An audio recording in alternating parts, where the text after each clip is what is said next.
చాలామంది పరిచయస్తులు మిత్రులు నన్ను ఎప్పుడు అడుగుతుంటారు, డాక్టర్ గారు బరువు తగ్గడానికి కీటో డైట్ చేయనా, ఇంటర్మీడియట్ ఫాస్టింగ్ చేయనా, కార్బోహైడ్రేట్స్ తగ్గించి తిన్నా అని.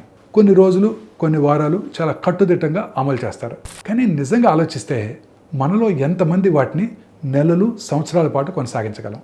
అక్కడే అసలు సమస్య మొదలవుతుంది. అదేంటో ఇవాళ చెప్తాను వినండి. మన శరీరం కఠినమైన నియమాలకు కాదు, సహజమైన సులభమైన జీవన శైలికి ఎక్కువగా స్పందిస్తుంది. అందుకే కఠినమైన ఉపవాసాల కన్నా ఒక సరళమైన సమతుల్యమైన ఆహార పళ్ళెం మీద అందరం దృష్టి పెట్టాలి.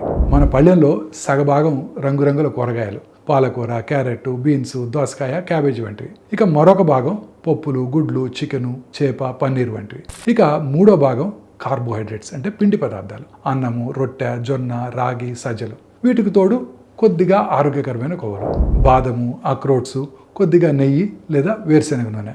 ఇలా తినడం ద్వారా మీ శరీరానికి అవసరమైన ప్రతిదీ అందుతుంది. శక్తి, బలము, సరైన పోషకాలు. ఇందులో ఎలాంటి నిషేధము లేదు, ఎలాంటి ఒత్తిడి కూడా లేదు. కేవలం బ్యాలెన్స్, సమతుల్యత మాత్రమే ఉంది. కష్టంగా అనిపించే ఉపవాసాలు ఎక్కువ కాలం నిలవు, అందుకే అవి విఫలమవుతాయి. సరళమైన సమతుల్యత మాత్రమే పనిచేస్తుంది, ఎందుకంటే అది మన జీవితంలో సహజంగా కలిసిపోతుంది. చివరిగా ఒక చిన్న నిజం చెప్తాను వినండి. ఉత్తమమైన డైట్ అంటే పరిపూర్ణమైనదని కాదు, ప్రతిరోజు మీరు సులభంగా కొనసాగించగలిగేదని అర్థం.